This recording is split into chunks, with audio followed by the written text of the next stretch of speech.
lang this month. Yan, naka-record tayo. Meron po ba mga bago yung mga this month lang na member na first time ako napakinggan? Kung first time ako mapakinggan, first time ako makita ng training, okay na po ba? I-type mo na dyan, i-type po dyan sa comment section number 1. Yan, type mo naman dyan number 1 para at least na makita ko. Yun, nandito si Sir Ariel. Alright, ito si Sir Ariel ay taga Esperanza Masbate. Shout out sa mga taga Masbate dyan ha. Ngayon, dumadami na yung mga taga Masbate natin na Zoom ha. Yan, nandito rin si Brother Gilbert. Nakita ko yung kanina, taga Masbate yun. Ayan, sa mga taga Masbate, shout out. Yan, of course, nandito rin. First time din si Sir Marky. Yan, taga Masbate din to. Dami na nito mga taga Masbate, mga Bisaya ni ha.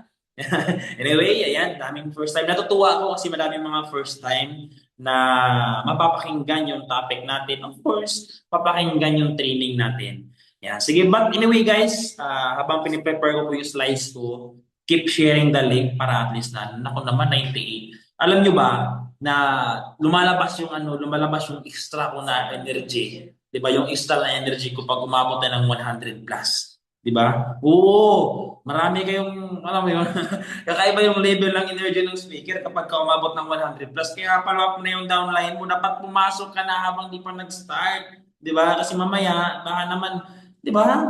May mga marinig ka na. Sige, basta capture the link ka habang i-prepare ko yung slides natin, no? Screen. Alright. Alam ha?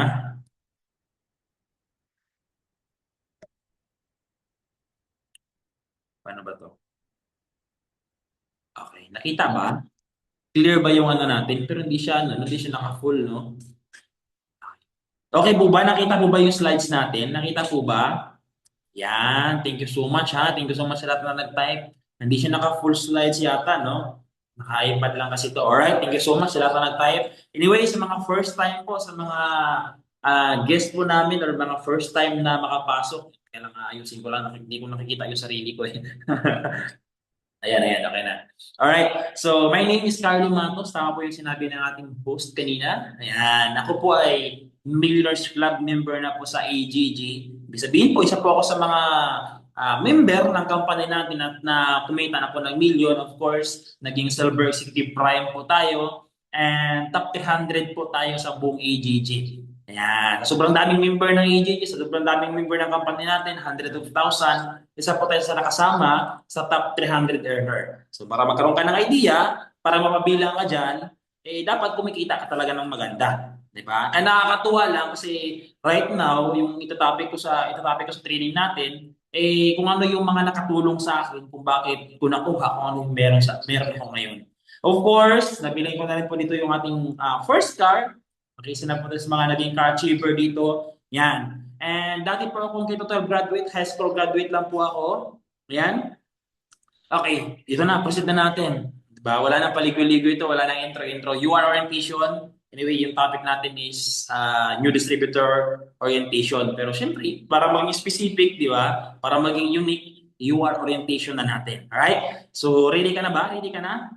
Are you ready? Yan. Ready ka na ba? Pakitype mo dyan sa comment section. Ready na. Yan. Para at least na mag-start na tayo. Ha? Dapat ready ka na. Dapat yung utak mo ready na din. Ha? Kasi kahit nandyan ka, lalo na pag full-timer ka, guys, come on. Pag full-timer ka, andito ka, dapat naka-open ka ng camera kasi baka naman kasi mamaya, di ba? Andito ka nga sa Zoom, nakikita namin yung ano, ang pangit tingnan, parang lapid daw, naka-off ang camera mo, di ba? Tapos, nakikipag-dismiss ka pala sa katabi mo, baka mamaya, yung iba, nuko lang ang nakikita. Guys, full-timer ha. Naging haber din ako. Yung noo lang ang nakikita, nakaganon yung cellphone mo, may nagta-type yan, nagta-chat. Kaya noo lang ang nakikita, alam na alam ko yung mga galawan na yan, ha? Kaya dapat, ano muna tayo, ha? Focus muna tayo. Kasi nga, lalo na pag ikaw, hindi ka pa naman talagang kumikita ng malaki, di ka pa kumikita ng gusto mo na income, eh, mas kailangan mo itong mapakinggan, ha? Yan, wag mo nang maging, wag mo nang maging acme, ha, sa mga full-timer. Yan, sige, proceed tayo. Alright.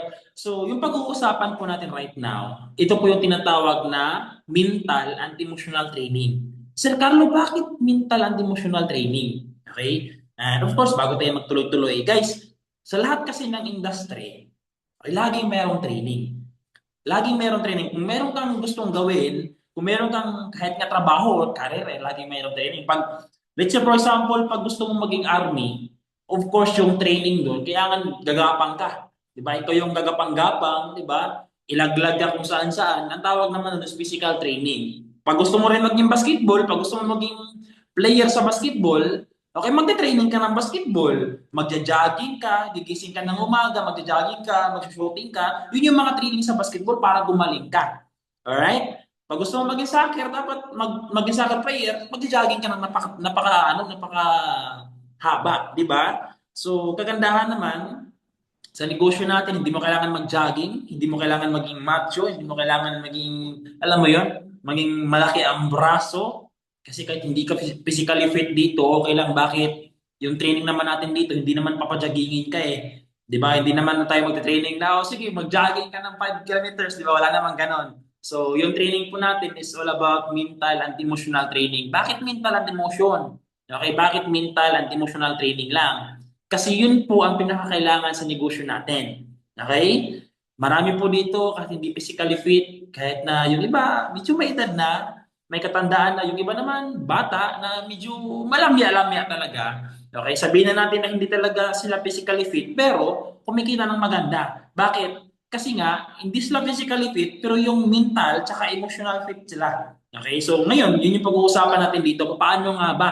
Paano nga ba natin patibayin? Kasi para maging magaling ka na atleta or na player sa isang craft, let's see, sa isang sports, dapat matibay yung ano mo doon, matibay yung physical mo, dapat magiging ano ka, magiging, 'di ba, tough ka talaga doon. Sa atin naman, papatibayin natin dito yung ating mental tsaka emotion. Yun yung kailangan na tumibay sa negosyo natin para at least na magtagumpay ka, para at least na meron kang marating. Alright? So, pinakauna dyan, number one to sa listahan, I know for sure, sa mga regular ko na naman, sa mga regular na natin di sa UR, alam ko, sigurado ako, madalas nyo itong napapakinggan yung attitude. Ngayon, ano ba yung pinakaunang kailangan nating alamin o kailangan nating ayusin para at least na kumita tayo sa negosyo natin? Para at least na marating natin kung ano yung gusto nating marating sa negosyo natin. Okay? Pinakaunang kailangan nating ayusin guys, attitude. Yan. Ngayon, pag sinabi bang attitude or pag narinig mo yung word na attitude, ano ba yung pinakaunang-unang papasok sa isip mo? Okay lang po ba na pag meron tayong kunting tanong? Okay lang po ba na meron ding kunting sagot sa comment section natin? Yan, okay lang po ba? Yan, sige. Pag narinig mo ba yung salitang attitude, ano ba yung pinakaunang papasok sa isip mo? Ugali. Yan, ugali, no? O si dati yan, usong-uso yan. Kasi dati, pag sinabing, si ano, ma-attitude yan, di ba? Kasi may mga ganito, di ba? Yung mga chismosa pag nag-uusap, ayaw ko yan kay ano, ayaw ko kay, di ba? Ayaw ko yan sa babae yan kasi ma-attitude. Alright? So, ibig sabihin may ugali, di ba? Ma-attitude. Yan. So, alam niyo guys, hindi lang kasi ano tama naman lahat ng answer niyo ugali, ugali is correct naman. Pero yung pagkakaintindi kasi natin sa salitang attitude na naintindihan lang natin siya doon sa ibig sabihin na pag-uugali, napakababaw po noon. Kasi bakit?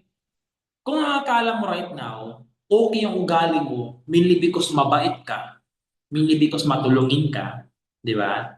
And mabait ka. So, hindi masama ugali mo. Akala mo kasi pag mabait ka, okay na attitude mo. Yun din akala ko dati. Sabi ko, hey, attitude, okay na ako dyan. Wala na akong kailangang ayusin dyan sa attitude na yan. Bakit? Mabait ako eh, di ba?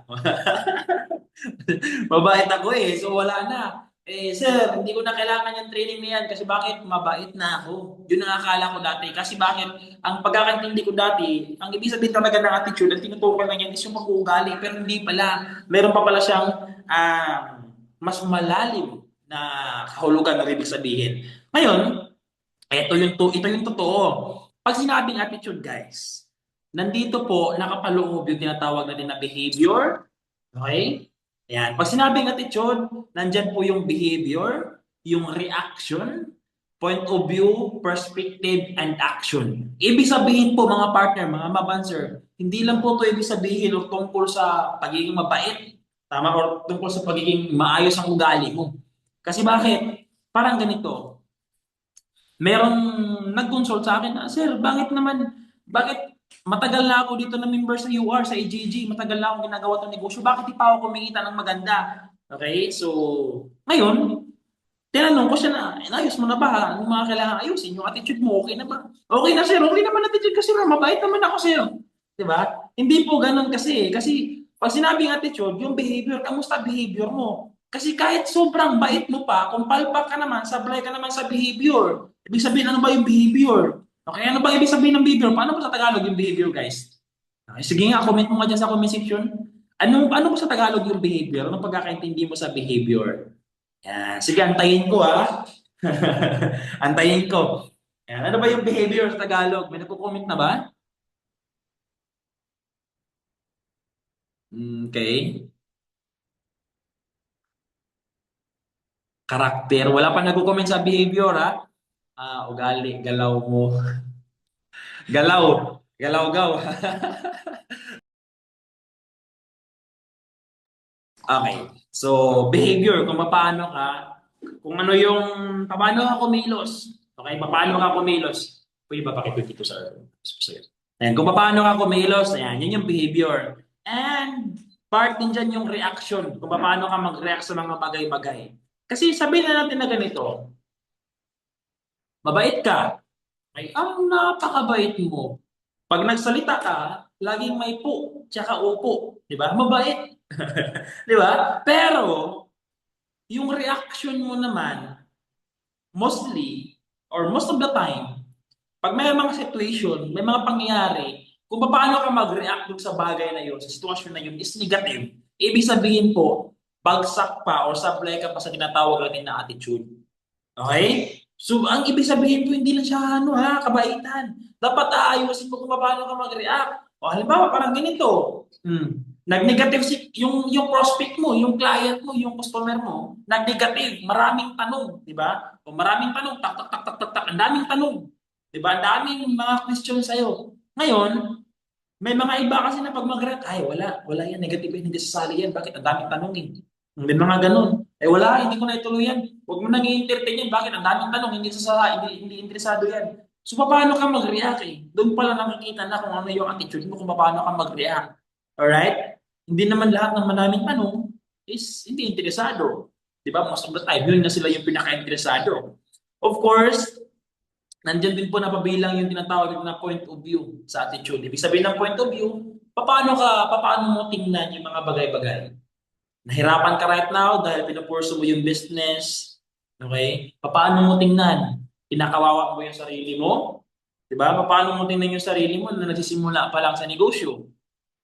Kasi kung ang tingin mo minsan, may mga, guys, I'll be honest with you, pag nag-uumpisa ka talaga sa business, minsan masabi mo talaga, ano ba to, kung kailan ako nag-start mangarap, saka pa nagka-litsi-litsi yung buhay ko. Talagang darating ka sa ganung point eh. Kasi nga, parang, alam mo yun, sino dito yung na-experience na yun? Sino dito yung na-experience na okay naman yung life niya before. Magaan yung life niya before, walang stress, walang pressure, nang hindi pa siya nag-negosyo. Pero, nung nag-negosyo na siya, na-pressure. Di ba? Yung dating magaan, yung dating mahabang tulog, ngayon umiksi. Yung dating walang ka-stress-stress, ngayon na-stress, na-stress na. Sino dito yung naka-experience na ng ganon? Ayan, ang dami. Okay? Alam niyo ba guys, bakit na-experience talaga natin yung ganon? Okay? Hindi naman siya, pinahirapan ka. Ang tawag kasi doon, redirection. Okay? Redirection, of course, ipapa-experience sa'yo yun. Minsan nga, kung kailan ka mag-start mangarap, saka pa tinanggalan ka ng kaibigan, tinanggalan ka ng karelasyon, tinanggalan ka ng, minsan ka mag-anak na pamilya. Minsan yung pamilya mo, hindi mo magiging kabati dahil na pinorso mo yung negosyo mo. May mga taong tatanggalin sa'yo pag nagsimula ka magnegosyo. Okay? Bakit? Redirection ang tawag dun eh. Tinanggal yung mga taong hindi nakakatulong sa'yo. Diba? So ano yung point of view mo doon?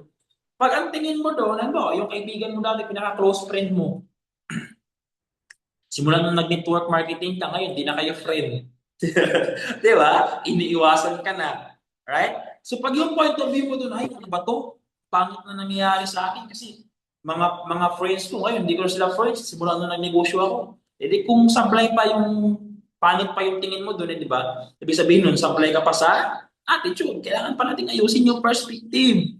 Okay, yung actions. Pag tamad ka pa, pag madalas pa kayo natutulog ka, ikaw pa yung taong lagi nagrereklamo sa mga pangit na nangyayari, tapos, di ba, mas magaling ka pang magreklamo kaysa sa gumawa ng paraan, ibig sabihin po, mga mamanser, sablay pa po yung attitude mo. Yun po yung kailangan mong ayusin. And ang good news po dyan, hanggat hindi mo inaayos yun, hanggat hindi mo inaayos yun, hindi ka talaga kikita ng malaki. Tama? Kikita ka man tsamba, di mo na kayang ulitin. Kaya nga, mostly ng mga nakikita niyo talaga ng mga nagkaroon ng achievements, nagkaroon ng resulta sa negosyo natin, pag tinignan mo sila, kahit negative na yung sitwasyon, positibo pa rin yan mag-isip. Bakit? Bago sila kumita ng malaki, naging positibo muna sila sa lahat ng perspective nila sa mga pananaw nila sa buhay at yun yung naging dahilan kung bakit sila kumita ng malaki. Di ba? Oo. May mga iba, attend ng training. Ulan kasi, ayaw kong nang umatin kasi ulan. May mga ganon, di ba? Umulan lang, hindi ka na umatin ng training. So, again, actions, behavior yun, point of view mo yun, di ba? Yung iba naman, napagsabihan lang, di ba? Napagsabihan ka lang, pagsabihan ka lang ng apply mo, medyo masakit, medyo may kirot, di ba? Nagtampo. Di ba nagtampo? Ano ba itong apply na to, di ba? So, again, guys, part po lahat yun ng attitude. Kaya nga, kung mapapansin nyo, sa lahat ng mga kumikita talaga na nagkaroon ng resulta, kung titingnan nyo lang, kung magiging observant kayo, di ba? Hindi, sila yung mga tao na hindi na mareklamo. Sila yung mga tao na kahit pangit na ang nangyayari, maganda pa rin ang nakikita.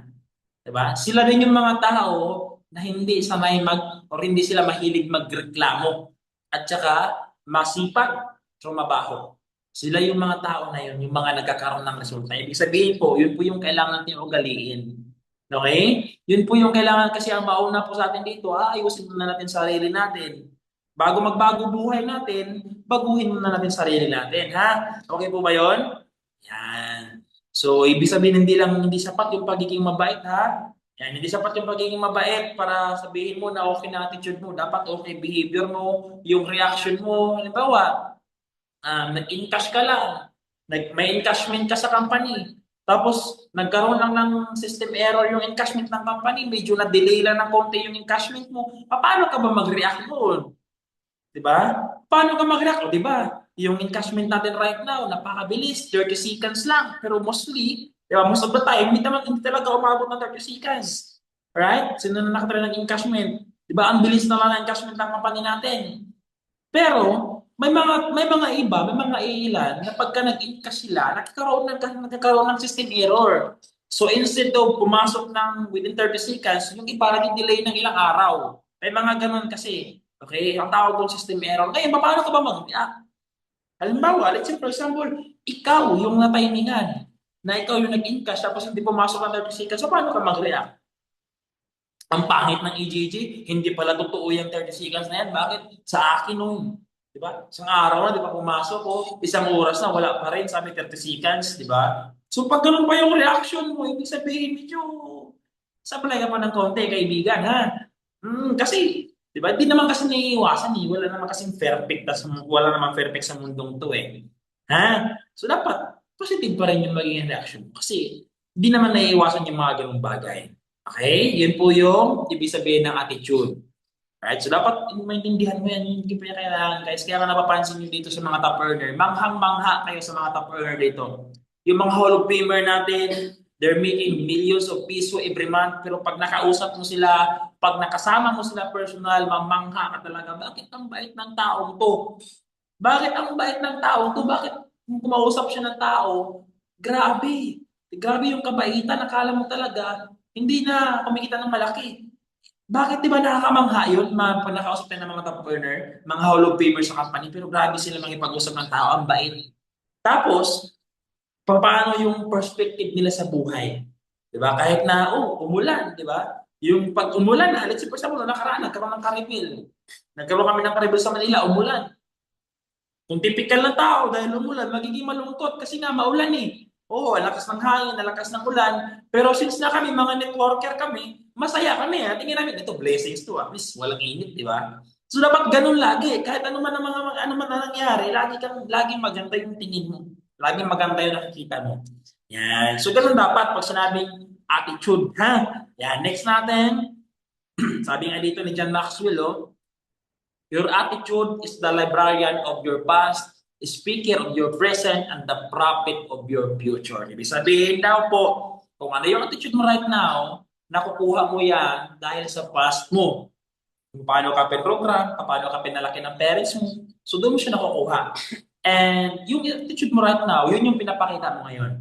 Okay, yun yung pinapakita mo. Ikaw ba yung tao mahilig magmura? Di ba? Mahilig magmahal. Kabalantaran yun. Mura tsaka mahal. Di ba? So, ibig sabihin daw po, nakukuha mo yan sa past mo. And ang good thing dyan, bakit kayang hulaan kung ano yung magiging future mo based sa attitude na meron ka right now. Kayang tingnan kung ikaw ba magiging successful in the future, depende sa attitude na meron ka. Oo, kasi nga, lagi namin sinasabi, kami dito, di kami nakabase sa skills eh. Wala ka nang pakialam kung magaling ka o hindi at tinitingnan namin, kamusta attitude mo? Diba? Kasi nga, ang taong sablay ang attitude, kahit anong galing yan, wala din. At saka di na makakinig yan. Bakit? Sablay ang attitude eh. Alright? So, ganun ha. Ganun ka-importante yung attitude. Sir Carlo, ang daming ways ko na napakinggan yan. Bakit paulit-ulit na lang? Malamang. Importante nga eh. Di ba? Kaya nga siya napakinggan mo ng paulit-ulit kasi nga importante. At pag sinabing importante, hindi pwedeng tanggalin kasi nga essential yan, importante yan eh. Di ba? Kaya nga madalas mo napapakinggan. At mapapakinggan mo na mapapakinggan yan hanggang hindi mo pa naayos talaga. Di ba? Yan. Sabi nga dyan, wrong attitude is like a flat tire. You can get far until you change it. Ibig sabihin daw po, parang ganito. Ikaw, parang kang Ferrari, yung Ferrari sports car, makalakas makina, nakakatulid tumakbo, di ba? So, mabilis yan, mamahalin sa sakyan. Di ba? Parang ikaw, may potential ka, magaling ka naman sana, di ba? May potential ka, malaki pangarap mo, pero, di ba? Mali yung attitude mo. So, parang ikaw yung Ferrari, tapos yung attitude mo, yun yung nag-symbolize as gulong. Yung gulong ng Ferrari. Kahit gaano kalakas yung makina mo, kahit gaano kabilis yung sports car na yan, pag flat ang gulong, hindi ka makakarating sa malayo. Same din sa attitude, guys. Kahit gaano ka kagaling, kahit gaano ka kagaling magsalita, kahit gaano ka katalino, kahit gaano ka kagwapo at kaganda, pag sablay yung attitude mo, hindi ka rin makakarating doon sa pupuntahan. Yan. Pero, napapalitan naman yan. Yun yung kagandahan dyan, ha? Yan. Of course, next natin is belief. Yan, belief.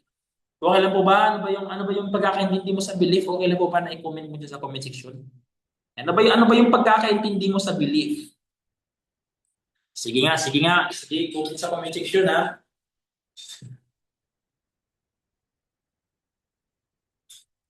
Ayan, paniniwala or tiwala. Yan, paniniwala, no?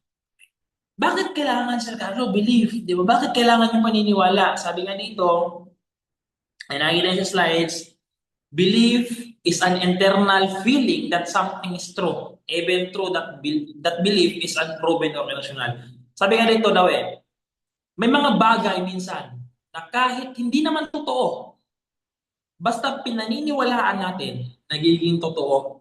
Diba?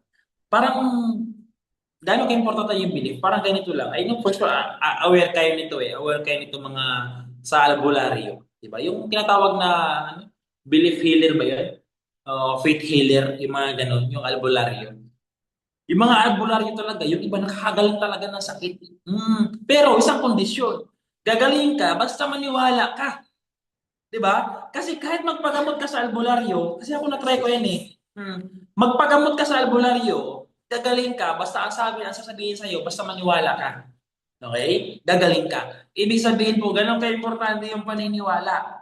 Ibig sabihin, ngayon, kung akala mo, mahirap ka at wala kang chance na yumaman, wala kang chance na masinso, aasinso ka sa isang kondisyon. Basta, maniwala ka. Diba? Dapat maniwala ka na, asinso ka, dapat maniwala ka sa ginagawa mo, sa ginagawa ng negosyo na ito yung magbibigay sa iyo ng magandang buhay. Napaka-importante po ng belief. Bakit? Yan. Pinaka-the best ko na example dito ha. Pag pinag-usapang belief, ito yung pinaka-the best na example ko. Si Thomas Edison po, kung hindi niyo po kilala, si Thomas Edison, siya po yung inventor ng bulb. Siya po yung nakaimbento ng bumbilya. Yung ilaw ba? Ilaw. Yan. Suga. Di ba? Sa Bisaya. Si Thomas Edison, siya po nakaimbento ng bumbilya. Sabi niya dito, I have not failed. I just found 10,000 ways that won't work. Kasi ang kwento niya, nag-try siya ng 10,000 beses, nag-imbento siya ng 10,000 times na bumbilya. And after niya makapag-imbento ng 10,000 times, pang 10,001, doon pa lang gumana yung bulb. Doon pa lang umilaw yung bumbilya. Ngayon, ang point ko dito, do you think guys, kung si Thomas Edison, wala siyang belief sa ginagawa niya na kaya niya magpailaw ng bumbilya, na kaya niya makaimbento ng bulb, do you think aabot siya ng 10,000 times na mag-try? Do you think aabot siya ng 10,000 beses na subukan mag-imbento kung wala siyang paniniwala? Aabot ba? Hindi. Hindi, baka nga 5 beses pa lang. O nag-try siya, ayaw gumana. Nag-try ulit, ayaw gumana. Nag-try ulit, ayaw gumana, ayaw una. Diba? Kasi nga wala siyang belief. Kung wala siyang belief, hindi niya matuloy-tuloy yun. Tama? And dahil sa belief na meron siya, na kaya niya, na possible talaga na makaimbento siya, na possible na makagawa siya ng ilaw, kaya siya umabot ng 10,000 times na kakatry. Alright? Ganun din dito sa negosyo natin. At I tell you guys, pag wala kang paniniwala sa negosyo natin, pag hindi ka naniniwala dito na kaya mo din, na kaya mo magkaroon ng mga resulta na meron kami, nag-try ka lang ng mausap ng ilan, nag-try ka lang ng 5 prospect, na ano ka lang, di ba, na-reject ka lang ng 5 beses, sure ako, hindi ka na magtutuloy-tuloy. Oh, pag ikaw kulang-kulang paniniwala mo na yayaman ka dito sa negosyo natin, maniwala ka sa akin, next month wala ka na. Oo. Pero pag ikaw, punong-puno, 100% yung belief mo sa negosyo natin, sa sarili mo, na kayang-kaya mo din makuha kung ano yung mga gusto mo sa buhay, di ba? Magtutuloy-tuloy kayo, para si Thomas Edison eh. Oo. Sabi, nakita ko sa comment kanina, pag may belief ka daw, magiging unstoppable ka. Totoo yun. Bakit? Walang makakatigil sa'yo, walang makakapigil sa'yo pag matindi paniniwala mo. May mas malalim pa nga word dyan eh, yung pananampalataya, yung faith, di ba? Mas malalim sa belief. Alright? Pag meron ka nun, kahit wala nang maniniwala sa'yo, pero ikaw punong-puno ka ng paniniwala sa sarili mo na kaya mo, walang makakahintok sa'yo. Alright? Ganun ka-importante yung belief sa negosyo natin, mga mamanser, ha? Kaya dapat, parang ganito. Uy, grabe ha, congrats ha, yayaman ka talaga dito. Eh, sana po. Di ba mga ganun na sagot? Mga sagot sa bago yan eh. Di ba, uy? Di ba, tapos may mga ganito ha. Di ba, may mga negative, may mga kaya tayo sa labas na ano. Uy, pasakayan mo kami sa sports car mo ha, pag naka-sports car ka na ha. Tapos ikaw, ang sagot mo doon, sagot mo, hey, ano lang, kahit ano, wala man tayong nangarapan na, hindi naman natin pinangarap yan eh. So doon pa lang makikita na natin na ikaw mismo hindi ka naniniwala na kaya mo eh. Di ba? Kitang-kita lang sa sagot mo eh, kung paano ka sumagot, paano ka mag-response. Diba? Minsan parang niloloko ka, may ano sa'yo, may nagsabi sa'yo na, oh, ano nga, pasakayin mo ako sa kutsi mo pag nagkakutsi ka na. Ikaw yung hindi naniniwala. Hindi naman ako nangarap magkakutsi, di ba? Ano ka na nga eh, kumbaga, yun na yung, may mga tao na parang, inano ka ba, challenge ka ba, tapos ikaw, hindi ka naniniwala. May nakita ako eh. Sabi, kahit gulong lang daw, wag na daw sports car, kahit gulong lang, di ba? Doon pa lang sa ganong situation, alam, kitang-kita na natin na ikaw mismo, kulang pa yung belief mo sa ginagawa mo. Tama? And, ang good news po nun, hindi ka talaga yayaman kung hindi ka naniniwala. Dapat ngayon pa lang, maniwala ka na kaya mo kumita ng milyon, kaya mo kumita ng 6 figure per month, na kaya mo magkaroon ng sasakyan, kaya mo magkaroon ng bahay dahil sa negosyo din na to. Dapat ngayon pa lang, naniniwala ka na. Wala namang bayad maniwala, ha?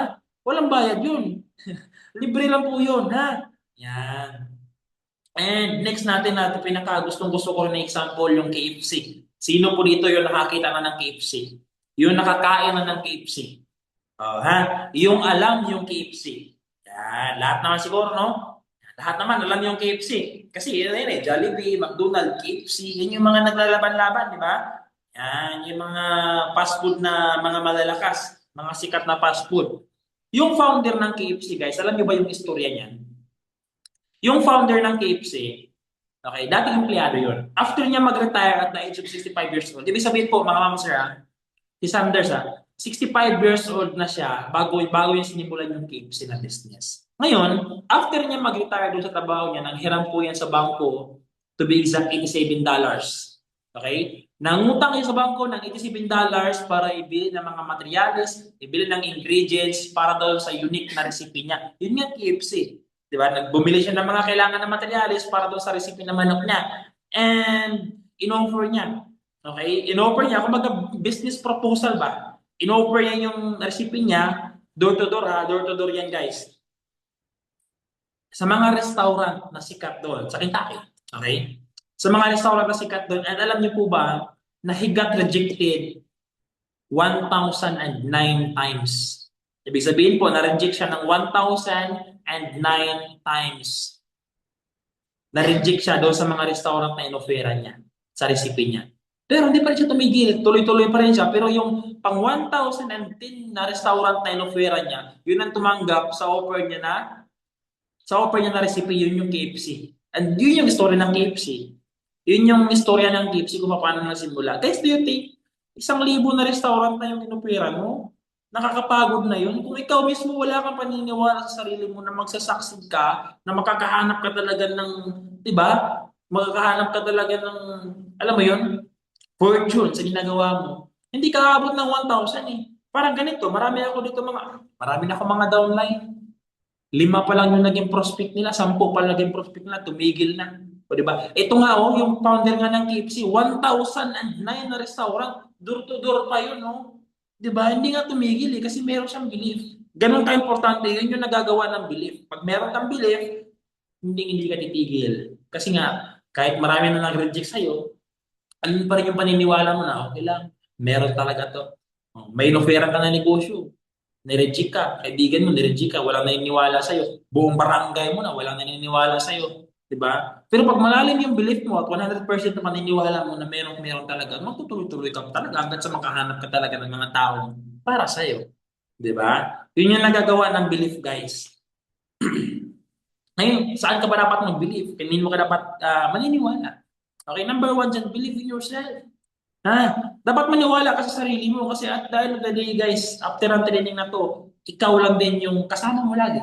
Di ba? Sa bahay mo, hindi naman tayo magkasama ng bahay. Sa pagtulog mo, hindi po tayo magkatabi sa pagtulog para sabihin tayo, maniwala ka lagi ha. Di ba? Kahit minsan, kasama mo kami, mapapakinggan mo kami, mga apply mo, kasama nyo. Pero pag matulog ka, mag-isa ka lang din naman eh. Kaya napaka-importante na ano ba yung paniniwala mo pag ikaw na lang mag-isa?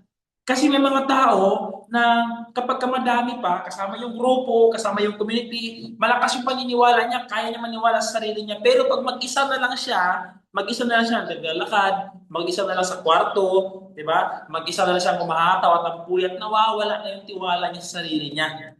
Diba? Kasi kahit paniwalaan ka namin ng 100 to 100% paniniwala namin sa'yo na kaya mo, pag ikaw sa sarili mo hindi ka maniniwala, wala tayong magagawa dyan. Kaya dapat magtiwala ka sa sarili mo. Paniwalaan mo yung sarili mo. Kasi yung nagawa nga namin, no? Walang rason, no? Walang rason na hindi mo magawa. Di ba? And of course, dapat believe ka sa company. Ganda ng kumpanya natin, guys. 20 years na tayo. Dapat loud and proud ka. Pag sinabi anong kumpanya mo, AJG. Kano na kayo katagal? 20 years na. Bakit? Hindi lahat ng kumpanya kaya umabot sa ganyang katagal. Right? So, ang ganda pa. Galing pa ng CEO natin. Ang dami ang galing ng... Alam nyo, laki ng ano eh. Laki ng... Pagdarating yung time, guys, na kumita ka na ng limpak-limpak na salapi, doon ka magpapasalamat na nag-uumapaw na pasasalamat sa kumpanya at masabi mo na buti na lang talaga na may mga ganitong kumpanya. Oo, buti na lang talaga. Masabi mo talaga na buti na lang talaga may mga ganitong company no, na talagang kahit sino ka, kaya ka matulungan na magbago yung buhay mo. Right? Of course, believe in system. Dapat magtiwala ka sa sistema natin. You are on a system. Ang ganda ng sistema natin eh. Tama? Guys, ang ganda ng sistema natin. Before, di tayo kilala. Ngayon, nagawa natin magpakilala. Nagawa natin manggulat sa buong kumpanya. And I know guys, alam niyo yan. Di ba? Alam niyo yan sa mga member na bakit nagkaroon tayo ng effective na system. And yung system guys, maniwala kayo sa akin na hindi. Magiging effective yan sa'yo pag nilaan mo yan ng 100% na belief. Pag wala ka ng belief na system, hindi siya magiging effective. Kaya nga parang ganito eh. Parehas tayo ng sistema na ginagawa. Parehas tayo ng online system na ginagawa. Kung ano yung sistema mo, ganun din ang sistema ko. Pero bakit hindi tayo parehas na kinikita? Tama? Okay, bakit ganun? Bakit nagkakaiba lang tayo doon sa belief system natin? Nagkakaiba tayo sa belief, paniniwala, level ng paniniwala natin doon sa ginagawa nating sistema. Effective sa amin, bakit? Grabe paniniwala namin. Ganun din dapat ang gawin mo. Dapat magtiwala ka sa sistema natin na maganda na kaya ka matulungan 100%. Of course, believe in your sponsor sa upline. Dapat magtiwala ka sa upline mo. Ha? Lagi yan. Ha? Essential yan. Essential yan. So, dapat lagi ka may tiwala kasi wala, hindi ka naman ipapahamak yan eh. Alam nyo ba na bilang upline, wala ka namang ibang gustong mangyari kung hindi yung downline mo. Makita na kumikita ng malaki. Makita na, di ba? Makita magtagumpay sa buhay. Yun naman ang gusto lagi ng mga upline eh. Kaya minsan, pag downline ka, hindi mo lang maiintindihan. Hindi mo lang maiintindihan kung bakit, ano ba, pinapaad ka ng account. Hindi mo maintindihan minsan, ito ba si upline? Pinipirahan ako ni upline? Hindi po. Diba? Hindi po. Baka nga yung upline mo, pag nag-add ka ng account, yung upline mo, walang kikita yan sa'yo. Bakit nasa strong side ka? Pinapagawa niya yan sa'yo, hindi para sa kanya. Pinapagawa niya yan sa'yo, sinasabi niya sa'yo, kasi para sa'yo. Ha? Oo. Ganun po lagi yun. Hindi po namin, wala po kaming papagawa sa inyo na ikakabagal nyo. Wala po siyang ganun. Di ba? Kaya dapat matiwala ka. Ha? Kasi darating yung time, maging apply ka. Ganun din, maintindihan mo, kaya pala ganito pala siya. Alright? So, yun yung belief ha. Napaka-importante ng paniniwala. Dapat hindi siya 90%, hindi 80%, dapat 100% na paniniwala. Yan. Of course, next natin is yung tinatawag na consistency. Sige, ano nga pagkakaintindi mo sa consistency? Comment mo nga dyan. Ano yung pagkakaintindi mo sa consistency? Sige nga. Yan. Pagtutuloy-tuloy lang. Sa ako, naniniwala ko kay... yan, pagtutuloy-tuloy yan. Consistency. Guys, napaka-importante po ng pagiging consistent. Naging pagtutuloy-tuloy mo. Napaka-importante po. Kasi kahit magaling, kaya mong talunin eh. Meron kang kasabihan na consistency beats talent eh. Kahit magaling ka, may taong magaling. May kasabayan ka magaling. Ako 100% naniniwala ako. Ako na lang eh. Diba? Ako na lang. Nag-start ako sa ganitong negosyo, ang dami kong kasabayan na magaling, 'di ba? Sila medyo ano na, magaling pa paano magsalita, 'di ba? Eh that time, nagsisimula pa lang ako, kumikita-kita na sila. Alam niyo ba guys na 6 months po ako sa negosyo na to bago kumita. Ha? 6 months po ako na ginagawa ko 'tong negosyo, humahataw ako everyday. Everyday ako humahataw. Sa loob ng 6 months, wala akong kinikita. Pang-anim na buwan, doon pa lang ako nakatikim ng income sa negosyo na to.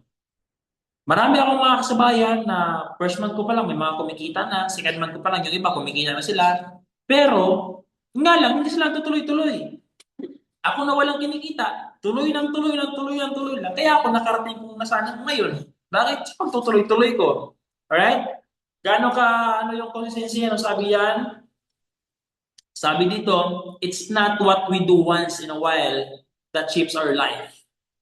It's what we do consistently. Ibig sabihin daw po, yung magpapabago ng buhay natin, hindi yung mga bagay na ginagawa natin ng minsanan lang. Yung magpapabago ng buhay natin, ulitin ko, yung magpapabago ng buhay natin, hindi yung mga bagay na ginagawa natin paminsan-minsan. Kung hindi yung mga bagay na ginagawa natin ng paulit-paulit ng paulit-ulit at patuloy-tuloy. Okay? Kaya nga, parang paggagawin mo itong negosyo na ito ng once a week, paggagawin mo itong negosyo na ito ng once a month, medyo malabo na magbago agad yung buhay mo. Bakit? Paminsan-minsan mo lang ginagawa yung negosyo eh. Kaya sabi dyan, kung ano yung ginagawa mo ng paulit-ulit at tuloy-tuloy, yun ang nagbibigay sa iyo ng pagbabago. Alright? Yun ang sa consistency parang ganito. Itong bato na to, ano to? Famous rock formation sa Norway. Okay? Dati buo yan, ang kwento yan, buo yan dati na bato. Tapos, ngayon naging famous yan sa Norway na rock formation. And alam niyo po ba guys, na yung nagpa-form o yung nag-ukit ng hugis ng bato na yan is yung dagat lang. Yung dagat, yung alon. Tanong ko po sa inyo, masakit ba yung dagat? Yung tubig, masakit pa yung tubig? Hindi. Pag tinamaan ka ba ng tubig, halimbawa, tumayo ka sa alon, Nasa dagat ka, tapos ginaganon-ganon ka ng alon. Di ba? Tinatamaan ka ng sinasagi ka ng alon. Masakit ba? Nakakasugat ba? Hindi. Di ba? May sinabing masakit, may sinabing hindi. Well, para sa akin, alon, tubig, hindi siya masakit eh. Bakit? Yung iba nga, nag-surfing pa eh. Yung malaking alon, di ba? Sinasadya mo. Bakit? Pag tinamaan ka naman ng alon, di ba? Technically speaking, hindi naman talaga siya masakit eh. Kasi mas masakit pag binato ka ng kahoy. Wala naman tubig lang yan eh. Di ba? Tubig lang yan. So, hindi siya masakit. Di ba? Parang wala siyang dalang patalim na, di ba? Pero alam niyo ba na yun yung naging dahilan kung bakit na-form yung bato na ganyan ang form niya. Okay? Hindi dahil sa matalas ang tubig, kung hindi dahil sa pagtutuloy-tuloy. Ikaw ba naman araw-gabi tinatamaan ka ng tubig? Di ba? Araw-gabi. Umulan man o bumagyo, laging tinatamaan ng tubig yung bato na yan, kaya siya na-form. Ibig sabihin ko, kahit gaano katigas ng isang bagay at kahit gaano kahina lang, okay, kahit gaano kahina or kahit hindi ka magaling sa ginagawa natin negosyo, pag nagtuloy-tuloy ka, okay? Pag nagtuloy-tuloy ka, kahit hindi ka magaling magsalita, kahit hindi ka magaling mag-ano ng client, kumausap ng client, pag ginagawa mo 'tong negosyo mo 'to ng tuloy-tuloy, wala kang choice eh. Magkakaroon ka ng resulta. Parang tubig lang 'yan. Oo, bakit hindi naman maukit yung bato na 'yan sa loob ng isang buwan lang eh? Do you think mapupurma kayo ng alon 'yan sa loob ng isang buwan? Hindi. Taon 'yan. 'Di ba? Taon 'yan, taon kinatamaan ng alon kaya siya na-form. Same din dito. Kami naman, yung result naman namin, hindi naman kami magkakaresulta ng mga result na kung anong meron kami kung ginagawa lang namin itong negosyo na ito ng once a month. Di ba, ginagawa namin ng 6 months? Hindi. Kaya nga sabi namin dito, hindi namin kayo kayang tulungan na baguhin yung buhay nyo sa loob lang ng 6 months. Pasensyahan na tayo ha. Pag 6 months lang yung ilaan mo para baguhin yung buhay mo, pasensya ka na po. Hindi ka po namin kayang matulungan dyan. Pag 1 year lang ang nilaan mo para baguhin yung buhay mo, pasensya na po. Medyo mahirap pong gawin yan. Bakit? Ang labanan po talaga dito, taon eh. Dapat tumagal ka ng taon-taon sa negosyo mo. Okay? Dapat tumagal ka ng ganun. Huwag yung 6 months lang. Dapat 6 months lang, sir. Mayaman na ako. Dapat 6 months lang. May coach na ako. Medyo malabo eh. Mahirap gawin yun. Mahirap gawin yung ganun. Ha? Kaya dapat, ang labanan natin, tuloy-tuloy. Okay? Yan. And next natin is commitment. Yan. Ano ba yung ibig sabihin ng commitment? Sige nga, comment ka nga dyan. May nag-comment nito. Takot sa commitment. May nag-comment, oh. Yan, takot. Yan, ang gusto ko. Gagawin mo tong EGG, 100 years. Yan, mga ganyan. Di ba? Wala na tayo sa mundo. Ikaw, nag-i-EGG ka pa rin. Nandun na tayo sa kabilang buhay, nag-i-EGG ka pa rin. Sumisigaw ka pa din ng power, di ba? Ano ba yung ibig sabihin ng commitment, guys? Pag nakarinig ka ba ng commitment, ano bang naiisip? Yan, ano ba ibig sabihin ng commitment? May nag-comment dito, paninindigan. Okay, ano pa? What else? What else? How about others? Nag-chat GPT pa ba? Nag-Google pa ba? Ano ba? Loyalty, yeah.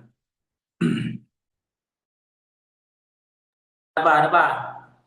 Yung iba, nag-chat GPT pa yata eh. Sinabing commitment, ay, ito na yon.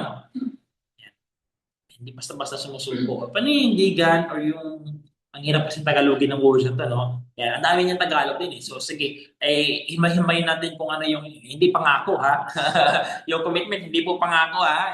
Linawin natin, linawin lang ha. Yan, hindi po siya pangako. Commitment ano siya, kumbaga, hoy, pangako ha, parang nag-commit ka, pinangakuan mo, gano'n yata yung pagkakaintindi mo ha. Yan. Pag sinabing commitment, sabi nga dito, there's a difference between interest and commitment. Meron bang pagkakaiba yung interesado ka lang at saka committed ka sa bagay. Bakit? When you are interested in doing something, you do it only when it's convenient. Kung interesado ka lang daw sa isang bagay, gagawin mo lang siya kapag ka mapadali siya gawin. Kapag ka walang hadlang. Pero, when you are committed to something, you accept no excuses, only results. Ibig sabihin na po, may mga ganito. May mga taong sumasali sa negosyo natin, sa AGG, sa UR online system, na interesado lang sila. Interested lang. Interested sa negosyo, kaya sumali. Nga lang, okay naman yun nga lang.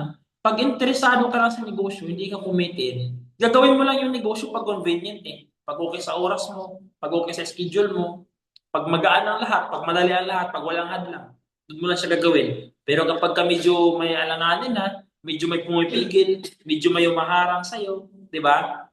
Pag medyo hindi na convenient, so nawawala ka na. Hindi mo na ginagawa yung business. Yan. Yan ang commitment, di ba? Kaya pag ang tawag diyan example diyan Pag kinasal kayo, di ba? Pagkakasal, di ba? Pagkasal, di ba? Sabi pagkakasalin ka, sa hirap at ginhawa, di ba? Sa hirap at ginhawa dapat magsama. Di ba? Yun yung commitment, di ba? Yung iba nag-commit, di ba? Pag kinasal, nag-commit. Yes, yes, yes, yes, sa hirap at ginhawa. Nung naghirap na, nawala na. Di ba? Sa kaginawaan na pala siya nandun. Sa paghirap na wala na. Ibig sabihin, hindi full ang commitment niya. Ibig sabihin na po, pag sinabi na committed ka sa negosyo na to, sa hirap at ginhawa, di ba? Sa madali man o sa mahirap na paraan, gagawin mo pa rin yung business. Yan yung ibig sabihin ng commitment. Di ba? Yan. Di ba sabi nga dito, may ibang level may iba't ibang, tingnan lang, sana ba to? May iba't ibang level ng commitment, di ba? Ano yung unang level ng commitment? I'll try. Pangalawa, I'll do my best. And pangatlo, I'll do whatever it takes. Saan ka ba dun? Ikaw ba yung tao na, sige, gagawin ko yung negosyo, gagawin ko yung EJG. Subukan ko lang. I'll try. Subukan ko lang ng 6 months. Baka mag-click. Pag ganun ka, ngayon pa lang, sabihin ko na sa'yo, hindi ka dito yayaman. Hindi ka talaga magkakaresulta pag ganun ka. Pag ikaw naman yung na, sige, gagawin ko yung URL system, gagawin ko yung EGG, gagawin ko yung negosyo, I'll do my best. Pero what if your best does not enough? Di ba? Paano pag hindi enough yung best mo? Paano pag ginawa mo na yung best mo pero hindi pa rin siya enough? Tama? Titigil ka na ba? Kasi hindi enough yung best mo? Di ba? Or doon ka sa pinakamalalim na level na commitment na I'll do whatever it takes. Di ba? I'll do whatever it takes. Masaya ka man, gawin mo yung negosyo. Malungkot ka man, gawin mo yung negosyo. Grabe yung kalungkutan mo, gawin mo pa rin yung negosyo. May problema ka man o wala, magninegosyo ka. Pag wala kang problema, magninegosyo ka. Pag may problema ka, magnegosyo ka pa rin. Diba? Dapat ganun yung commitment natin, ha? Kasi parang sa amin, alam niyo, ang dami din naman sa naming dahilan para tumigil sa negosyo eh. Nahirapan, nagutom, napuyat, pinagtawanan, 'di ba? Yung iba, sabi, inilapusta na, 'di ba? So kinutya ka ng mga kamag-anak mo. Yun yung pwede namin gamitin dahilan para tumigil kami sa negosyo eh. Pero dahil committed kami, 'di ba?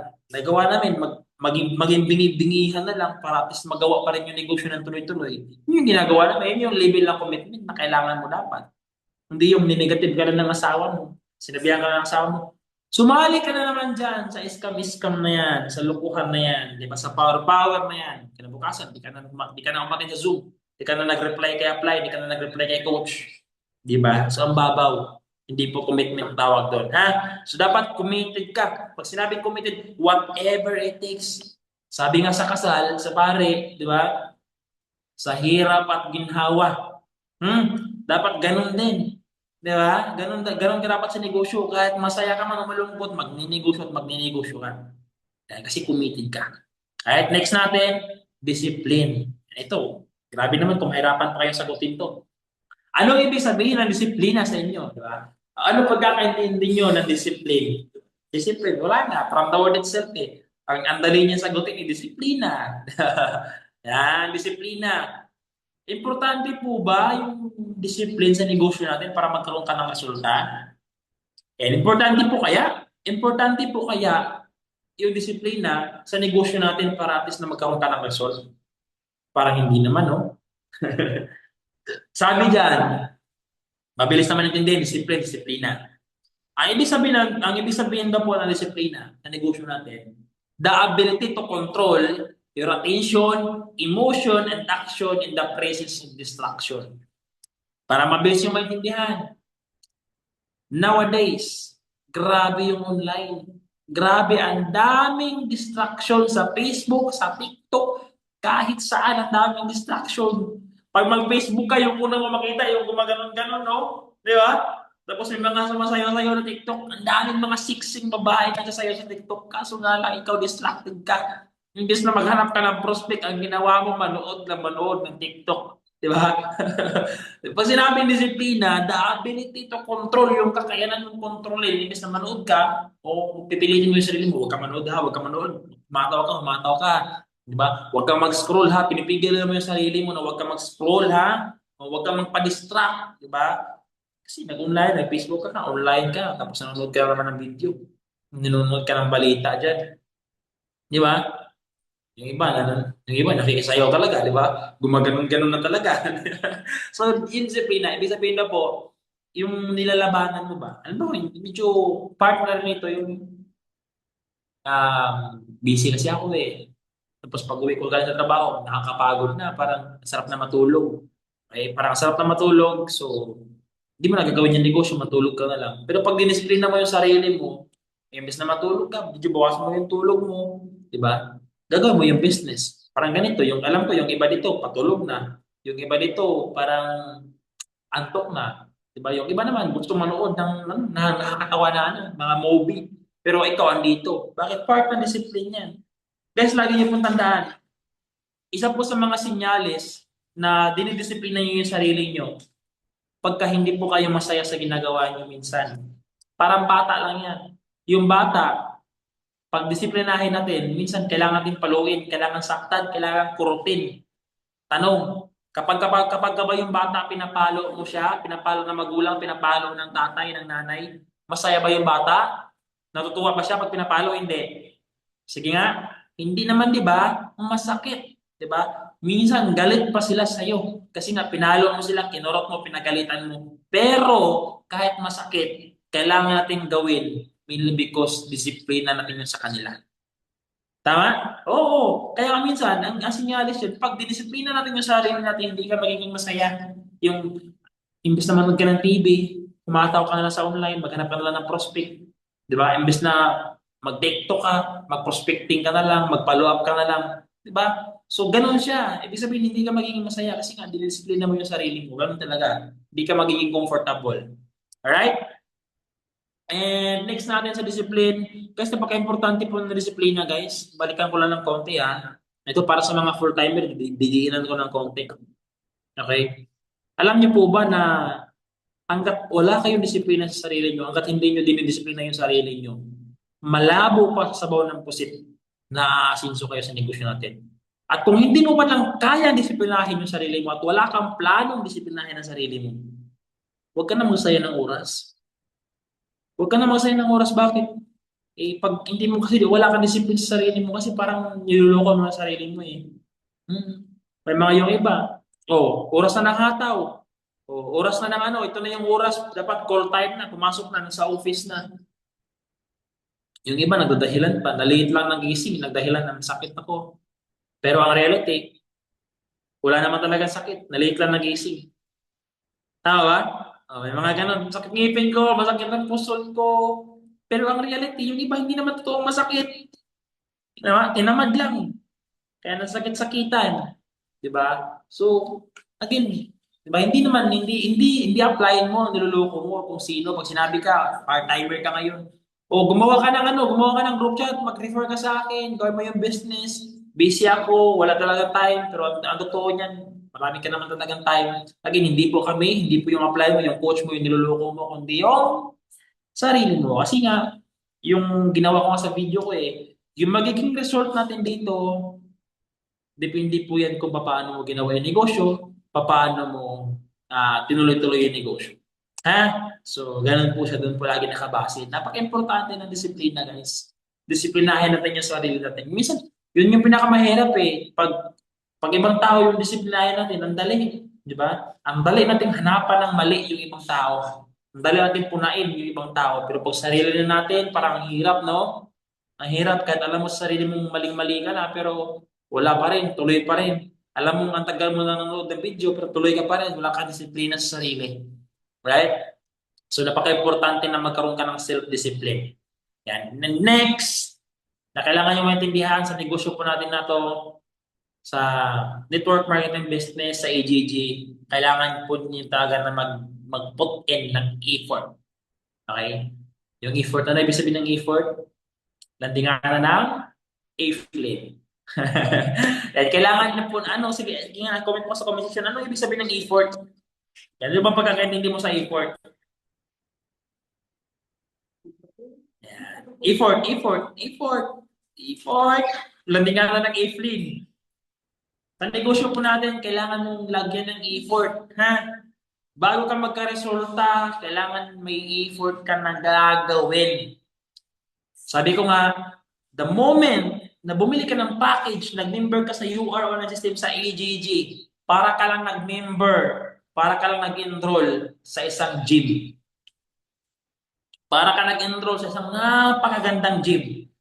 And ang good thing doon, kahit gaano kaganda yung gym na yun, pag hindi ka magbubuhat, pag hindi ka magiging consistent, pag sinabi ng coach mo, o ito buhatin mo yung 10 pounds, o magbuhat ka ng 20 pounds, magbuhat ka ng 30 pounds, pero ang binubuhat mo lang lagi, yung 5 pounds lang. Tumagal ka na sa gym, hindi pa rin lumaki katawan mo. Tumagal ka na sa gym, hindi ka pa rin nagiging sexy. Hindi pa rin gumanda katawan mo. Bakit? Kasi bakit? Yung effort mo. Sinabi ng coach mo, magbuhat ka ng 20 pounds, magbuhat ka ng 30 pounds, pero yung binubuhat mo lagi, 5 pounds lang. Diba? Ang worst case nun, ayaw mo magbuhat. Alright? Kaya ang ending, walang result. Same din po sa business natin, napaka-importante na meron kang gagawing effort, ha? Yan, sabi nga dito, success is the sum of small efforts repeated day in and day out. Parang yung resulta kasi na nakikita niyo ngayon, ano ba, parang sa mga applies natin, sa mga mentors natin. Most of us, most of you guys, yung nakikita nyo, yung result na lang. Pero yung effort, kung paano sila nakarating sa sitwasyon na yan, hindi na natin nakikita yun. And alam niyo po ba, lahat ng result na mga nakikita niyo sa mga top earner, di ba? Bunga yan ng mga effort na pagsisikap, pagtsatsaga na ginawa nila years ago. Di ba? Yung mga ganito, yung pagpupuyat mo, akala mo minsan walang nangyayari. Nagpuyat ka ng isang gabi, walang production. Nagpuyat ka, 1 week ka na nagpupuyat, wala pa rin nagpiin sa'yo. Nagpuyat ka magdamag, hindi ka na natulog. Nagkaibags ka na, pero wala nagpiin sa'yo. Akala mo minsan yung mga effort na yan, walang nangyayari. Akala mo minsan walang pagbabago. Pero guys, maniwala kayo. Di ba? Pag yung mga effort na yan nagsama-sama, yun yung magiging dahilan kung bakit magkakaroon ka ng resulta at the end of the day. Di ba? Hindi naman siya overnight eh. Yung success, di naman overnight yun eh. Di overnight yung parang, gusto mo lumaki agad braso mo. Gusto mo ba, diretso na lang, buhatin mo na yung 50 pounds? Hindi. Bakit? Mababali ka nun. Diba? Simulan mo, magbuhat ka ng 10 pounds, 15 pounds, 20 pounds every day. So, ganun yung effort. Lahat na nakita niyo mga magagaling, magaling magsalita. Utal-utal din yan. Kaya gumaling yan kasi nga lagi nagsasalita. Di ba? Ibig sabihin, some of small efforts repeated every day. Yun yung result. Ha? Kaya dapat, huwag niyong hilingin huwag niyong hilingin masyado yung, o huwag natin pangarapin yung kikita na agad nang walang ginagawa. Di ba? Huwag natin hilingin huwag natin hilingin yung, although, yes, sa system na meron tayo, di ba? Sa sistema na meron tayo, sa program na meron tayo, pwede ka talagang kumita minsan, or madalas actually, may mga kumita talaga ng pera na hindi sila yung trabaho eh, na wala silang ginawa. Okay? Nga lang, hindi nila alam yung pinaka-process eh. Sabi nga, if you master the process, you will always repeat the result. Pag alam mo yung proseso, ikaw mismo nag-effort, ikaw mismo ang gumawa, ikaw mismo ang trumabaho kaya kumita, mawalan ka man ng income, alam mo kung paano ulit kumita kasi alam mo yung proseso step by step. Yun yung kagandahan pag ikaw nag-i-effort. Alright? Kaya dapat mag-effort tayo lagi ha. Dapat may effort ka lagi ginagawa ha. Yan. Of course, next natin is yung focus. Focus. Mabilis intindihin, mabilis maunawaan, pero napakahirap gawin ng focus na yan. Alright? Ibig sabihin ng focus, starve your distraction, feed your focus. You get what you focus on, so focus on what you want. Parang ganito lang kasimple eh. Ang hirap ganito ng focus, no? Ang hirap mag-focus guys, lalo sa panahon ngayon. Pag mag-Facebook ka, yung negosyo natin na sa Facebook, pagpasok mo sa Facebook, imbes na magnegosyo ka, manood ka ng video. Tama? O, imbes na magnegosyo ka, Wala, hindi mo na mamalayan. 2 hours ka na pala kaka-scroll. 3 hours ka na pala kaka-scroll. Nakarating ka na dun sa flood control, nakarating ka na sa mga baha-baha, di ba? Ang dami ng issue, nakarating ka na dun sa kung saan-saan, di ba? Ang dami yung pinapanood kasi nga ang hirap kalabanin ng distraction. Nowadays, ang daming distraction, guys. Kaya, napakahirap gawin ito. Sabi ko, mabilis maintindihan yung focus kahit bata. Kayang maintindihan to ng bata. Pero, napakahirap ng gawin. Ito yung mga naging dahilan kung bakit tumatagal ka sa negosyo natin na hanggang ngayon, parang wala ka pa rin result talaga na sulit. Hindi ka pa rin nagkakaroon ng resulta kasi hindi naman sa hindi ka magaling eh. Kung tumagal ka na sa negosyo at wala ka pa rin resulta, hindi sa hindi ka magaling. Hindi rin sa tamad ka. Minsan, distracted ka lang talaga. May mga tao na magaling naman sila, pero bakit nauunahan sila ng mga hindi magagaling? Bakit? Yung mga tao hindi magagaling na nakafocus lagi, kayang talunin yung mga taong magagaling na distracted. Di ba? Kaya ito, pag hindi ka masyadong, di ba? Kung alam mo sa sarili mo, hindi ka pa naman kagalingan, idaan mo sa focus, dapat laser focus. Di ba? Kasabi nga dyan, you get what you focus on, so focus on what you want. Kung ano na yung pinafokusan mo, yun to makukuha mo. Parang ganito lang kasimple yan. Pag nakapokus ka sa problema, magugulat ka, unlimited ang problema. May problema ka ngayon, pag-ising mo, may problema ulit na bago. Na para bang naka everyday sa'yo ang problema. Alright? Totoo po yun. Pag yung utak mo lagi, nakafocus, pag may problema, nakafocus lagi sa problema, puro problema yung makikita mo, hindi ka na makakahanap ng solusyon. May isa example ako dyan. Bukas, kung nalabas ka man ng bahay, kung may lakad ka man bukas, paglabas mo, subukan mong ilagay sa isip mo na maghanap ka ng mga magagandang tao. Maniwala ka sa akin o hindi, pag nasa labas ka na, ang dami mong makita maganda, bakit ang focus mo, maghanap na maganda. Next day, try mo ulit, maghanap ka ng pangit. Paglabas mo ulit, pag nasa labas ka na, ang dami mong makita pangit, bakit ang nasa utak mo, nakafocus maghanap ng pangit. Same din, pag yung utak mo, ang focus ng utak mo, maghanap ng solusyon, tingnan ang mga magagandang mangyari sa'yo, ang dami mo nakikitang bagay ng mga magaganda. Pero pag yung utak mo nakafocus sa problema, grabing problema, unlimited, lumalaki. Di ba? Lumalaki ang problema. Ganun lang siya. Kasi kung saan ka nakafocus, yun na nakikita mo. Okay? Ano na yan? Kaya dapat kung ako sa inyo, focus ka lagi sa goal mo, focus ka sa negosyo, focus ka sa target mo kung ano yung gusto mong mangyari sa buhay. Okay? May gusto kang income, focusan mo yun. Magkano gusto mong kitain? Focusan mo. Anong gusto mong sasakyan? Yun yung focusan mo. Bakit ito ha? Wala pa akong kasi nakafocus na ako eh. Yung pinafocusan ko talaga sa sasakyan, pag nakakita ko ng Honda Civic, kinikilig talaga ako eh. Kasi kinikilig talaga ako sa Honda Civic. Na kahit nagdadrive ako ng motor, pag may nakasalubong ako ng Honda Civic, nililingon ko talaga yan. Nililingon ko yan to the point na kahit parang magbabangga na ako, kakalingon. Diba? Kasi nga nakikita ko siya lagi, tsaka madalas ko siya nakikita sa kalsada. Kaya, yun yung nakuha ko. Bakit? Kasi doon ako nakafocus eh. Ang ganun na lagi. Nag-start ako dito. Ang tagal kong kumita, guys. O, sabi ko nga sa inyo, 6 months ako bago kumita. Pero ako nakafocus ako lagi dun sa magandang buhay. Nakafocus ako lagi dun sa possibilities na ano yung pwede mangyari sa akin pag tinuloy ko to. Kaya, nangyari talaga. Alright? Kaya napaka-importante na maka-focus ka. And of course, importante po to sa lahat na dapat meron kang goal. Okay? Pag nag-start ka sa negosyo natin sa UR, sa AGG, dapat may goal ka. Ano ba yung goal mo? Bakit ka sumali? Diba? Ano yung goal mo? Bakit ka nangapital? Ano yung goal? Dapat may goal ka na big goals mo, yung pinakamalaking goal mo. Ano yung goal mo sa buhay? Malaking goal kung bakit ka nagninegosyo. Tapos dapat magkakaroon ka din ng monthly goal tsaka yearly goal. Halimbawa, sa buwan na to, ano ba yung goal mo sa buwan na to? Diba? Magkano ba dapat ang gusto mong kitain sa buwan na to? Tapos yearly. Before this year ends, bago matapos yung 2026, ano ba yung goal mo sa buhay? Tama? Dapat may goal ka kasi, ha? Hindi po pwede na wala kang goal. Nagninegosyo ka tapos wala kang goal. Kasi bakit? Never ka nakarinig na nagsabing bullseye na wala namang target. Kasi napakahirap tamaan ng isang bagay. Napakahirap tumama pag wala kang tinatarget eh. Kaya dapat may target ka para at least alam mo kung ano yung tatamaan. 'Di ba? Alam mo kung anong klaseng sipag yung kailangan mong gawin, anong klaseng hataw yung kailangan mong gawin, depende sa goal mo.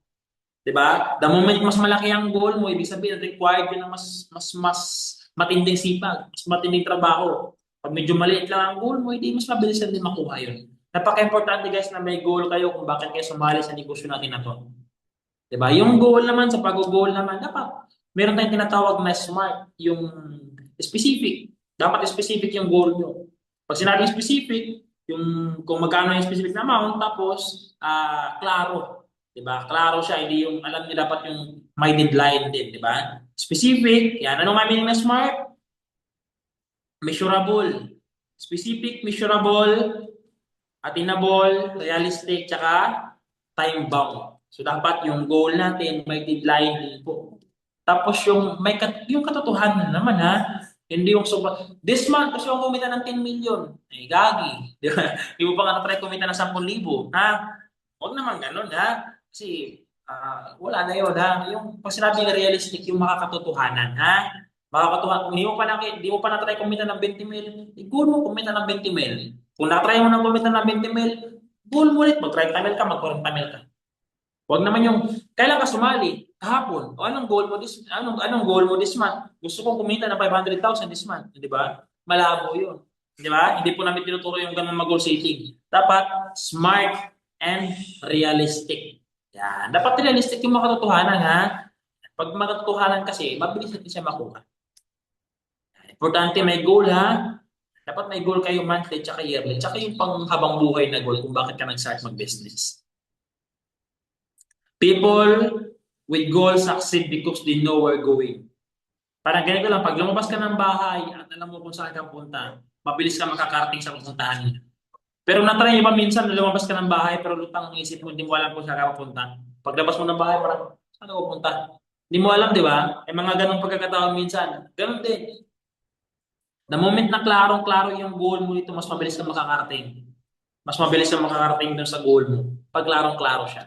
Pag wala kang goal, matatagalan ka. Bakit? Pumapayag ka lang na walang income, pumapayag ka lang na walang progress, pumapayag ka lang na matulog ka ng matulog. Bakit wala kang goal eh?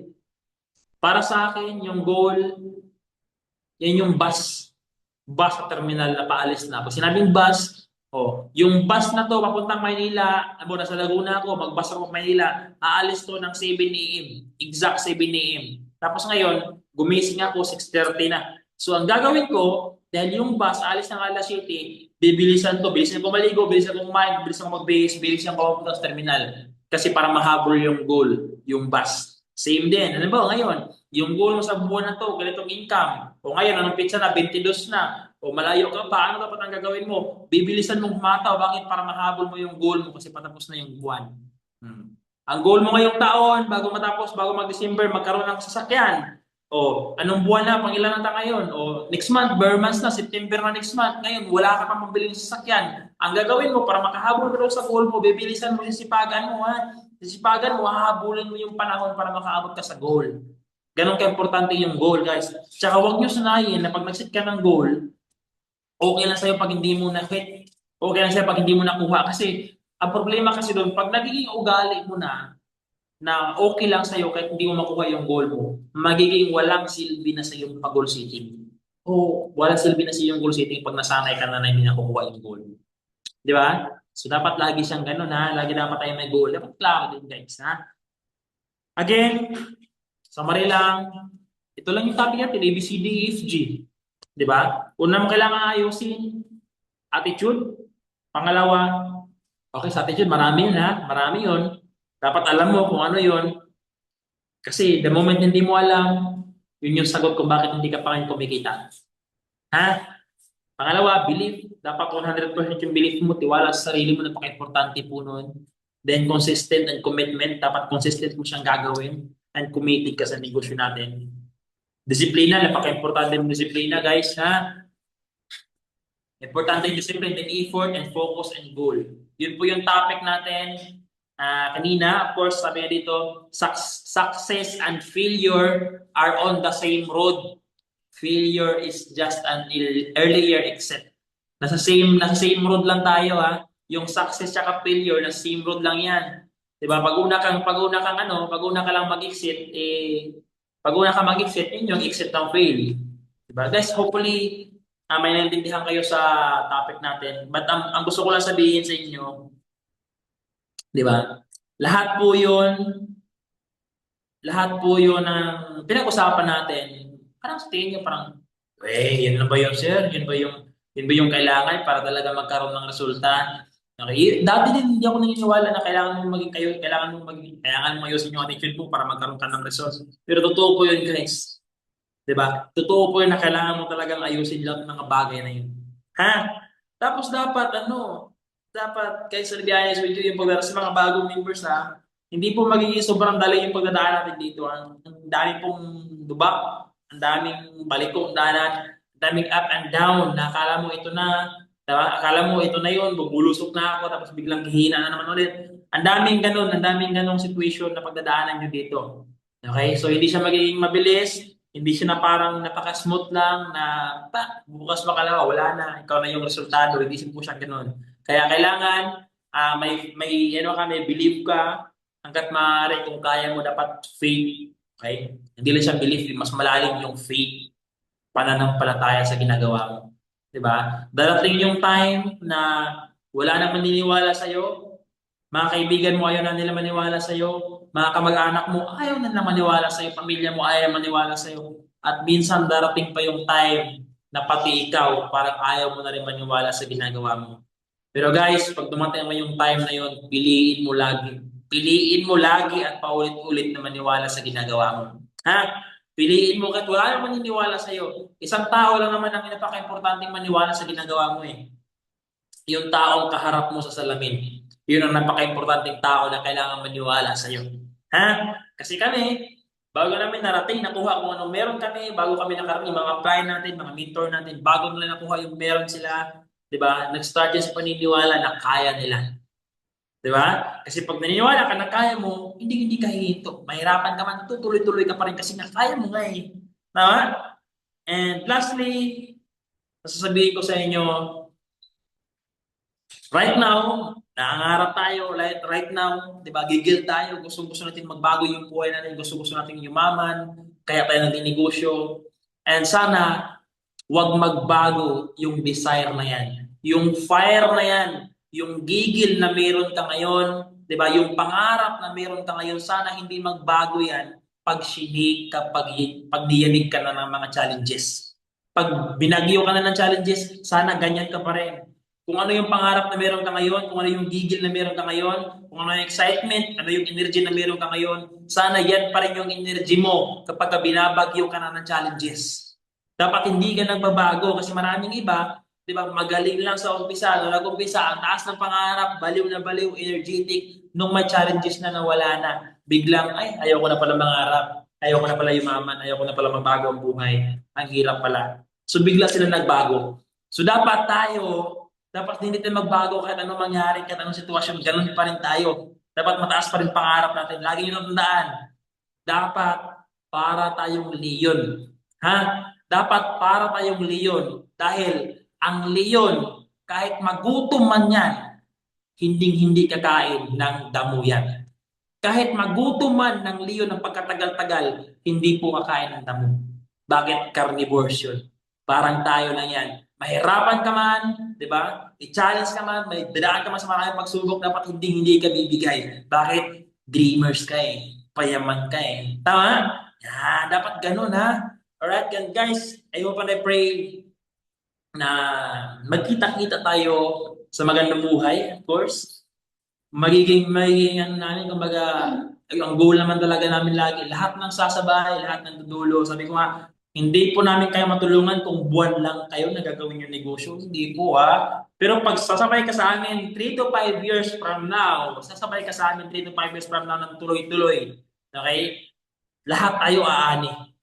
Kung ano yung mga tanim mo ngayon, kung ano yung mga sakripisyo mo ngayon, pagpupuyat mo ngayon, aanihin mo yan pagdating ng panahon. Nakasabay ka na namin sa oras ng pagtatanim. Right now, nakasabayan ka namin, nagtatanim tayo, huwag na huwag kang pumayag na sa oras ng anihan, wala ka na. Ha? Dapat andun ka sa oras ng anihan. Kaya anong gagawin mo? Magtuloy-tuloy ka lang at galingan mo lagi sa negosyo na to. Bakit? ito yung negosyo na magpapabago ng buhay natin. Alright? So thank you so much guys. And then I appreciate po sa lahat ng sa oras na binigay niyo sa akin. And kita-kits po sa lahat ng sa mga next training natin. Of course, ibabalik ko na po